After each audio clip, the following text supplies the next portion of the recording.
বন্ধুরা, welcome to জাস sports Bangla. আজ আলোচনা করব রিটেনশন নিয়ে। তোমরাও একই চিন্তায় আছো, আমিও সেই চিন্তায় ভাবছি যে কবে রিটেনশন আপডেট ফাইনাল দেবে। এটা নিয়েই কিন্তু কি রাতের ঘুম হারাম হয়ে গিয়েছে যে কখন রিটেনশনের আপডেটটা জানতে পারবো, কটা প্লেয়ার ধরে রাখতে পারে ফ্রাঞ্চাইজ। সেটা নিয়ে ভাবতে ভাবতে কিন্তু 1 থেকে 2 দিন 3 দিন 4 দিন সেপ্টেম্বরের এই আজকে 7 তারিখ চলে গেল, এখনও কিন্তু বিসিসিআই কনফার্ম করলো না। ঠিক আছে, তোমরাও যেরকম চিন্তা করছো আমিও সেম, কবে আপডেটটা দেবে, কিন্তু কেন ডিলে হচ্ছে, কেন দেরি করছে বিসিসিআই, সেটা কনফার্ম আর জানাবো। আর কাল একটা বিসিসিআই সোর্স থেকে একটা রিপোর্ট আসলো যে কটা রিটেনশন ফাইনাল করবে। ঠিক আছে, 100% আমার কাছে আজ কনফার্ম নিউজ আছে যে কটা রিটেনশন প্রত্যেকটা ফ্র্যাঞ্চাইজকে দেবে আর আরটিএম কার্ড কটা দেবে। ঠিক আছে, আজকে আমি ক্লিয়ার বলবো। তারপরে কেকেআর মেন্টর নিয়ে যেসব রিউমার বেরোচ্ছে সেইটা নিয়ে একটা বড় আপডেট বেরিয়ে আসছে, কোনটা সত্য, কতটা কোন প্লেয়ারের সাথে তারা অ্যাপ্রোচ করছে সেটা নিয়ে বলবো। আরসিবিকে নিয়ে কিছু আপডেট আছে। ঠিক আছে, দিল্লি ফ্র্যাঞ্চাইজকে নিয়ে কিছু আপডেট দেবো আজকে, সিএসকে নিয়ে কিছু আপডেট দেবো।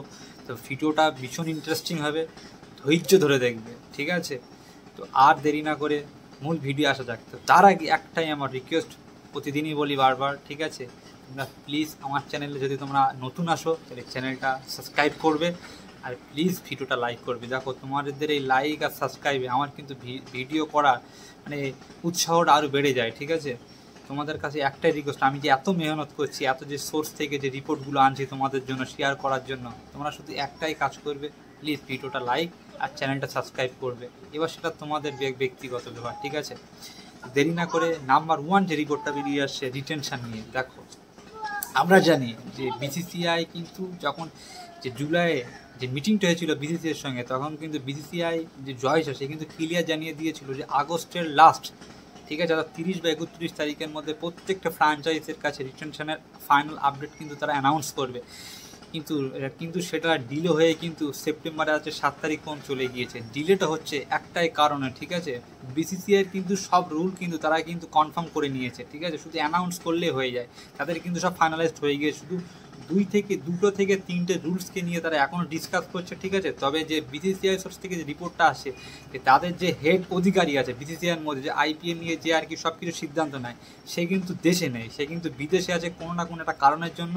তো ওই জন্য কিন্তু বিসিসিআই কিন্তু অ্যানাউন্সটা করতে পারছে না। তো সে কিন্তু দেশে আসলেই কিন্তু 1-2 দিনের মধ্যেই কিন্তু অ্যানাউন্সড হবে। তবে রিপোর্ট অনুযায়ী কিন্তু সেপ্টেম্বরের 2nd উইকের মধ্যে রিটেনশনের ফাইনাল আপডেট কনফার্ম তোমরা পেয়ে যাবে। বিসিসিআই সোর্স থেকে রিপোর্টটা আসে।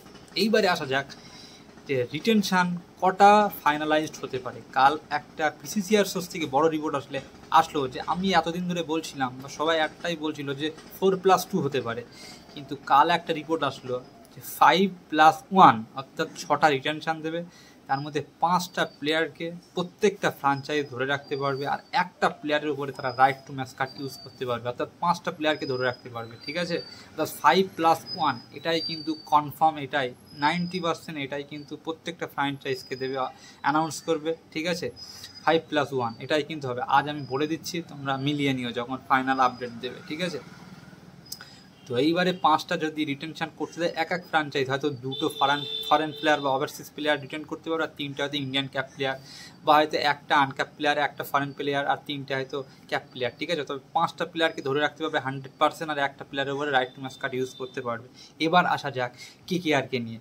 হ্যাঁ, এতদিন ধরে আমরা কেকেআরকে নিয়ে অনেক বড় বড় রিপোর্ট, কালকে যে তোমার দ্য টেলিগ্রাফ রিপোর্ট করেছিল, দ্য টেলিগ্রাফ, তারপরে নিউজ 18 রিপোর্ট করেছিল, আনন্দবাজার, অনেক এবিপি আনন্দ বড় বড় রিপোর্ট করেছিল যে কেকেআর কিন্তু কুমার সাঙ্গাকারের সাথে কিন্তু তারা অ্যাপ্রোচ করছে তাদের নিউ মেন্টর অর্থাৎ গম্ভীরের রিপ্লেসমেন্ট হিসেবে। আমিও কিন্তু এটা নিয়ে আপডেট দিয়েছিলাম। প্রথমে আমি কিন্তু এটা বিশ্বাস করিনি, যে আমি ভেবেছিলাম যে রাজস্থান রয়্যালসের তো ক্রিকেট অফ ডাইরেক্টর হচ্ছে কুমার সাঙ্গাকার, কী করে সে কেকেআরের মেন্টর হবে। এটা নিয়ে কিন্তু আমিও রিসার্চ করি, কিন্তু বড় বড় রিপোর্ট কিন্তু জার্নালিস্ট কিন্তু সেটা রিপোর্ট দেয়, যে নিউজ 18 বা তার টেলিগ্রাফ, যে ঠিক আছে, এইসবগুলো বড় বড় চ্যানেল থেকে তারা আপডেট দেয় যে কুমার সাঙ্গাকারের সাথে অ্যাপ্রোচ করছে, তখন কিন্তু আমি সেটা শেয়ার করেছি তোমাদের কাছে। কিন্তু কালই কিন্তু রাজস্থান অফিসিয়ালি অ্যানাউন্স করে দেয় যে তাদের কিন্তু হেড কোচ কিন্তু রাহুল দ্রাবিড়, আর তাদের কিন্তু ক্রিকেট অফ ডাইরেক্টর কিন্তু কুমার সাঙ্গাকারই কিন্তু কন্টিনিউ করবে। তাদের যে ওনার, সে কিন্তু ক্লিয়ার জানিয়ে দেয়। তো এই থেকে বোঝা যাচ্ছে যে কেকেআরে কিন্তু আর কিন্তু কোনো চান্স নেই কুমার সাঙ্গাকারকে আসার। তো কেকেআর কিন্তু, যে আমি কালকে আবারও মানে কেকেআরে যারা আর কি এইসবগুলো আপডেট দেয়, কেকেআরকে নিয়ে যার কি মানে কলকাতার আশেপাশে যারা আছে, ঠিক আছে, তা কেকেআরকে নিয়ে যারা ফলো করে, ঠিক আছে, তাদের সোর্স থেকে আমি আপডেট নিয়েছি। কেকেআর কিন্তু দুটো মানে তাদের এক্স প্লেয়ার বা তাদের মানে লেজেন্ড প্লেয়ারের সাথে তারা কন্টিনিউ কথাবার্তা চলছে, ঠিক আছে, একটা অলরাউন্ডার আর একটা ব্যাটসম্যান, ঠিক আছে। আমি আজ বলছি এটা জ্যাক ক্যালিজ হতে পারে, রিকি পন্টিং বা ইয়ন মর্গান হতে পারে। এই তিনটে প্লেয়ারের মধ্যে কেকেআর হয়তো একটা মেন্টর বা একটা অ্যাসিস্ট্যান্ট কোচ পাবে।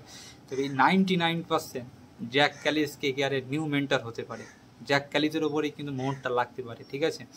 ইয়ন মর্গান হয়তো হবে না, কারণ ইয়ন মর্গান কোর্স এখন করতে চায় না। হয়তো রিকি পন্টিংও হতে পারে। কেকেআর এই দুটো প্লেয়ারের ওপরে, লেজেন্ড প্লেয়ারের ওপরে কিন্তু তাদের নজর আছে। এক হচ্ছে রিকি পন্টিং আর এক হচ্ছে জ্যাক ক্যালিস, ঠিক আছে। দুটো প্লেয়ারের মধ্যে একটা আসবে, ঠিক আছে, কনফার্মই নিউজ দিলাম। এবার আরসিবিকে নিয়ে যে আপডেটগুলো আসছে, আরসিবি দেখো, আরসিবি কিন্তু আরসিবি সোর্স থেকে যেটা রিপোর্ট আসে, আরসিবি 3টে প্লেয়ারের টার্গেট করতে চলেছে ক্যাপ্টেন্সির জন্য। তারা কিন্তু তারা বিরাট কোহলির সঙ্গে অ্যাপ্রোচ করেছিল ক্যাপ্টেন্সি কন্টিনিউ করার জন্য, কিন্তু বিরাট কোহলি সে কিন্তু ক্যাপ্টেন্সি করতে চায় না, ঠিক আছে, সে অ্যাজ প্লেয়ার হিসেবে খেলতে চায় আরসিবিতে। তো অ্যাজ পার রিপোর্ট আরসিবি 3টে প্লেয়ারের সাথে তারা টার্গেট লিস্টে আছে, ঠিক আছে। যদি এ না হয় তা এ না হয় তা বি না হয় তা সি, ঠিক আছে। এই 3টে প্লেয়ার তারা ওখানে টার্গেট করবে।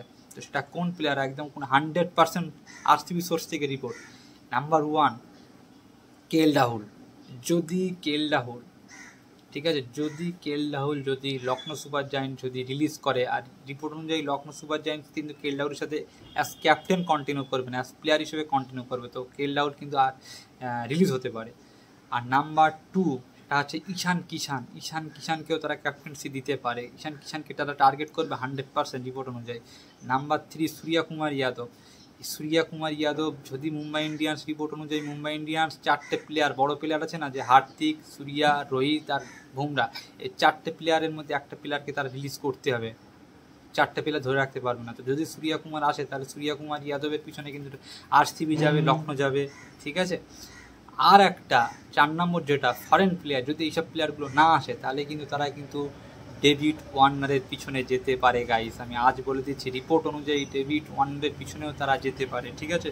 তো এই কটা বড় আপডেট আসছিল, ঈশান কিষান, কেএল রাহুল, সূর্যা কুমার আর ডেভিড ওয়ার্নার, এই 4টে প্লেয়ারের মধ্যে আরসিবির কিন্তু নজরে একটা প্লেয়ার ক্যাপ্টেন্সির জন্য, ঠিক আছে।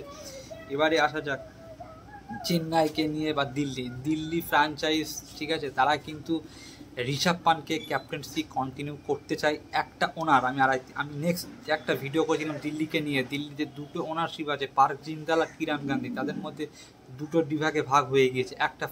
একটা ওনার চাই ঋষভ পান্ট ক্যাপ্টেন কন্টিনিউ করুক, আর একটা ওনার চাই সে ঋষভ পান্ট অ্যাজ প্লেয়ার হিসেবে খেলুক, অন্য কোনো প্লেয়ারকে তারা এনে ক্যাপ্টেন্সি দিতে চায়, সেটা রোহিত শর্মা, সূর্য কুমার, ঠিক আছে।